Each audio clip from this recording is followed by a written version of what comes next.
Good morning. Welcome to the SBC Daily Word for Wednesday, March 17th. Psalm 129 is the psalm we're going to be looking at this morning. Again, this is one of the songs of ascent. We are viewing each of these songs as a footprint on the road of discipleship with Jesus as he leads us back to life with God. Ultimately, as we imagine the Jews under the Old Covenant heading towards the temple and that anticipation that they felt to be together as God's people at that most important place, we ultimately see that that temple is a sign that points to the reality that Jesus Christ is. Colossians uses this language of shadow versus essence.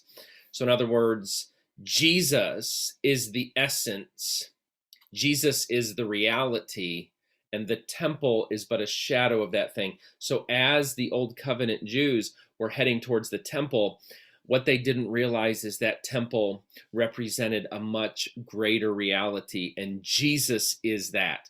We learn that from the Gospels, where Jesus, in John's Gospel especially, describes that the temple has an expiration date, because Jesus will ultimately say, something greater than the temple is here. In other words, the reality that cast the shadow of the temple, Jesus Christ, is now here. So ultimately, as we imagine the pilgrims in Psalms 120 to 134 heading towards the temple, we can then understand that on our journey, we are not heading towards the temple.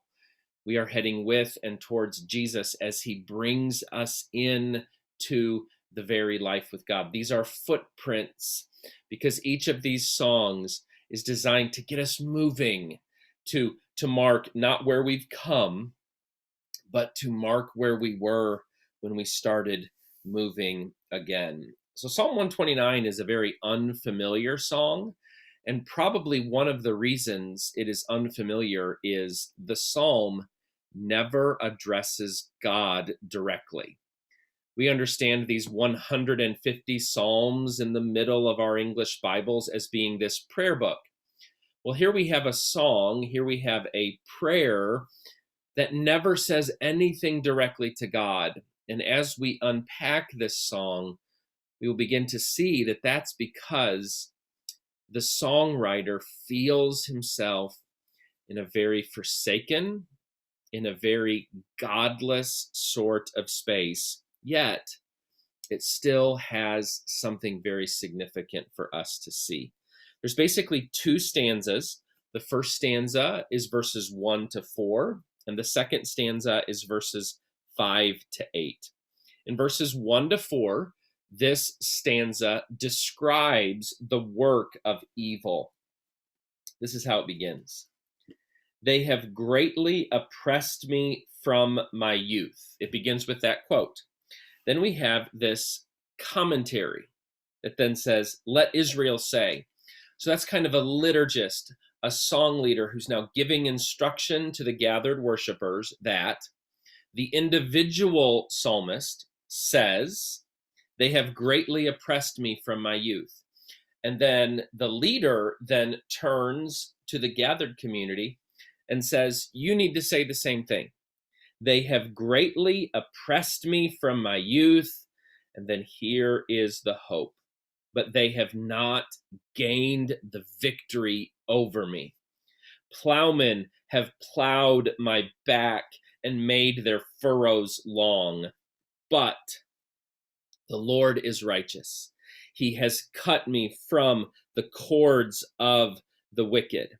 So in this first stanza, as the song describes the work of evil, there is a very exilic tone to what is going on here. And by exilic, I mean, this is a song that probably finds its history in the time of Daniel, the time of Jeremiah, when people were in Babylon and they were being oppressed, they were being persecuted. And it's very, very vivid imagery of plowmen running their plows over his back.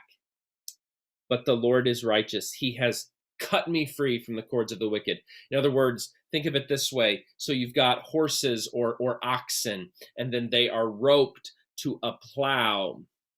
And then these oppressors are plowing marks and rows and scars in the back of the people of God. But then God has been faithful to come and cut the cord. Now that's kind of a mixture of imagery. We think of cutting the cord as this separation between a child and its mother. What this is describing is a separation between the horse or the oxen and the plow. That ultimately the enemies of God's people are still active, but yet their persecution has no effect. The horses are still being commanded to move against God's people, but yet the plow is no longer connected to the horse, and God's people are able to survive the persecution of God's people. So, describing the work of evil. Now, here's what's interesting, and the clue to kind of understanding the way we're supposed to read this psalm is in that first verse. They have greatly oppressed me from my youth. So that's like what Daniel or Shadrach, Meshach, and Abednego would say that Babylon had done to them. Now, the liturgist, the song leader, looks at the pilgrims who are traveling after the exile. Okay? Now he turns to them and says, you get to say the same thing. They have greatly oppressed me from my youth, but they have not gained the victory over me. So we are now in this stage where they're back in the Holy Land, and they're able to move from their homes freely back to the temple and to make their pilgrimages. So now what takes place is the voice of Daniel, the voice of Shadrach, Meshach, and Abednego now becomes the voice of God's people and gives them something to say as they are on their pilgrimage. And then with that story of Daniel, Shadrach, Meshach, and Abednego and Babylon's oppression of them in their minds, they now gather that story together to them as a way to grow faith, to ask God to deliver us from that same evil. So now, second stanza. After describing the work of evil, now the second stanza declares the promise of God. May all who hate Zion be turned back in shame. May they be like grass on the roof, which withers before it can grow. That doesn't need much explanation. You know, grass roofs not having the soil, the nutrients, the water to sustain themselves. A reaper, verse 7, cannot fill his hands with it, nor one who gathers fill his arms. May those who pass by not say to them, the blessing of the Lord be on you. We bless you in the name of the Lord. So again, declaring the promise of God to do for the pilgrims what had been done for Daniel, Shadrach, Meshach, and Abednego, that they would be delivered from evil so that the enemies of God's people would have taken from them their prosperous future. Now, just a couple of takeaways from this specific psalm. What's interesting again, and again, as we've read this song together, that first verse really kind of describes how we should understand this. So again, think of it this way. People during the 6th century, the 500s, were in Babylon being persecuted. And then this song is something they sang. And then now the leader of the pilgrims turns to them and says, now you get to say the same thing. So here's one of the things that I think this psalm confronts us with. Psalm 129 invites us to see persecution as personal and corporate. Now, here's what I mean by that. The pilgrims are singing this song in a time of relative peace. But then what this song invites them to do is to then imagine the things that happened to Daniel, to Shadrach, Meshach, and Abednego, and to remember how God delivered Daniel from the lion's den, how God delivered Shadrach, Meshach, and Abednego from the fiery furnace, how God was with them in that time where Babylon was was afflicting their back with scars. And then to see that that's their story too. That reminds me of the end of Hebrews 11. We sometimes skip over the end because we want to get to, therefore, since we are surrounded by so great a cloud of witnesses, we forget what the end of Hebrews 11 says. These were all commended for their faith. So this long chapter in Hebrews 11 has described so many men and women of faith in the Old Testament, and then even outside the Old Testament. And then it says, these were all commended for their faith, yet not one of them received what had been promised. Since God had planned something better for us, so that only together with us would they be made perfect. So this is the worldview of Hebrews. The worldview of Hebrews says, Abraham, Noah, Daniel, Shadrach, Meshach, and Abednego, all of them underwent persecution and yet stayed faithful. And the reason they were able to maintain their faith and their hope is because they knew the story was yet to include people in the future. And then I love how Hebrews says, since God had planned something better for us so that only together with us would they be made perfect. That's exactly what Psalm 129 is doing. Psalm 129 is saying the pilgrim's story is going to find its beginning in the story of exile.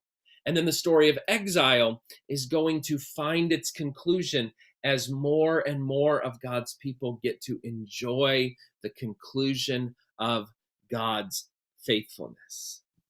Daniel and Jeremiah's psalm, Shadrach, Meshach, and Abednego's psalm, this psalm of exile becomes a song that the people of God can sing when they finally get home. And then that is something better, Hebrews says, for Daniel, Jeremiah, Shadrach, Meshach, and Abednego. So Psalm 129 invites us to see persecution as personal and corporate, to understand that where persecution is happening around the world, it's also happening to us.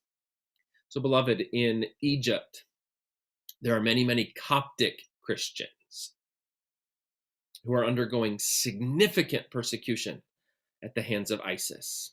Syria has extreme persecution of Christians. North Korea, same thing. Around the world, Christians are being persecuted. And sometimes in our context, we're tempted to think how wonderful it is that we have this freedom. And yes, that is true. Yet, what Hebrews 11 and Psalm 129 call us to is an understanding that we are one body. And when one of us is being persecuted, it should affect us in a similar way. Psalm 129 invites us to see persecution as personal/corporate. Secondly, Christian faith is characterized by, and this is a word that Eugene Peterson talked about in his devotional about this, stick-to-itiveness. Isn't that a great word? Stick-to-itiveness. Mark 13:13, Jesus says, you will be hated by all because of my name, but the one who endures to the end will be saved. Psalm 129 begins, they have greatly oppressed me from my youth, but they have not gained victory over me. It names how bad the persecution was, but ultimately describes a faith that is characterized by stick-to-itiveness. Christian faith is characterized by stick-to-itiveness. Isaiah 53, describing Jesus. And again, we bring this text up because can you see some Jesus-y images? This idea of Israel having their backs marked by persecution. That's an image that ultimately points to Jesus and the flogging he received to atone for our sins. Isaiah 53, describing that suffering servant. Who has believed what we have heard, and to whom has the arm of the Lord been revealed? For he grew up before him like a young plant, and like a root out of dry ground. The grass imagery of the persecutors is now described of this future suffering servant. He had no form or majesty that we should look at him, nothing in his appearance that we should desire him. He was despised and rejected by others, a man of sorrow and acquainted with infirmity.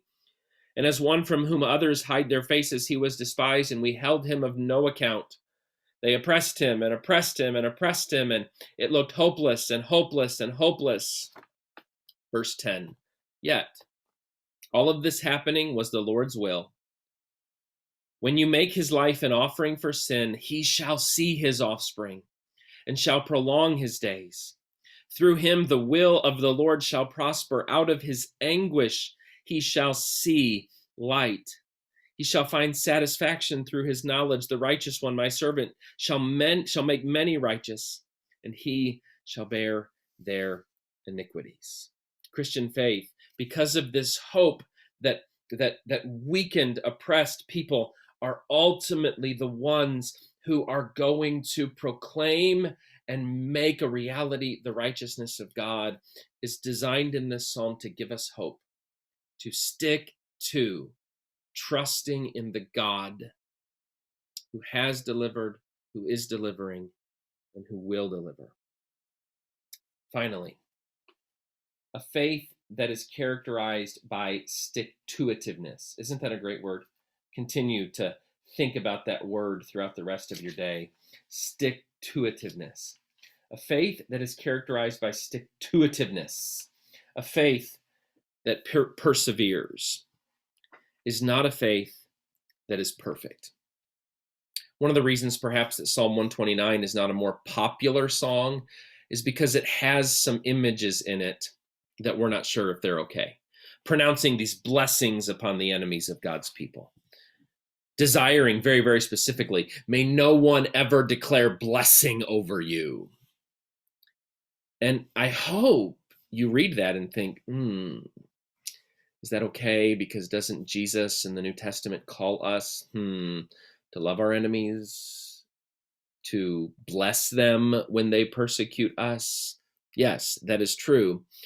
But here's also what I want you to see. The Old Testament said some very, very similar things to the psalmist. So I think this gets included to understand that a faith that perseveres, a faith that's characterized by stick-to-itiveness, isn't a perfect faith. The Psalms are an inspired collection of our word to God, and sometimes suffering and persecution and pain is so real in our lives that what we declare we want are things ultimately that we shouldn't want.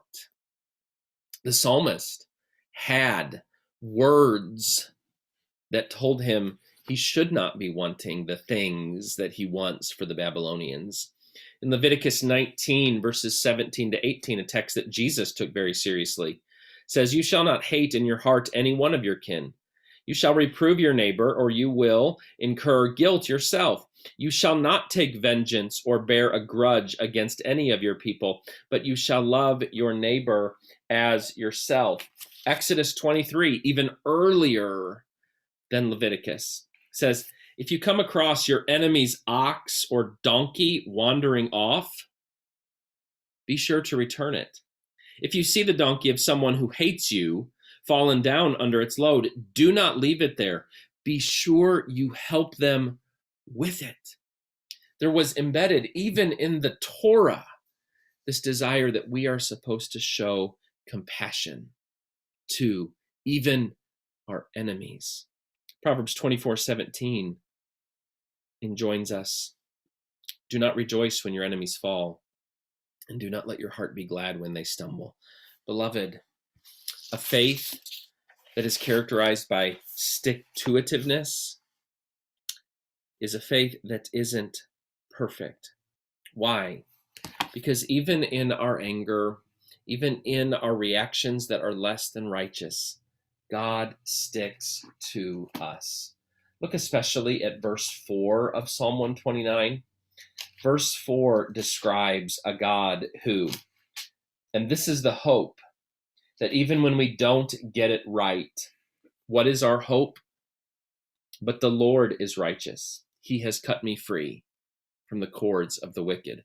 That ultimately the psalmist can have unrighteous prayers and still confess that the Lord is righteous.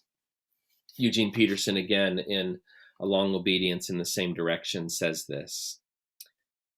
Well, before he actually describes this opening refrain in his famous translation, The Message, he says, "They've kicked me around ever since I was young, but they could never keep me down." And then he gives the reason why that's the case. God sticks to his relationship. He establishes a personal relationship with us and stays with it.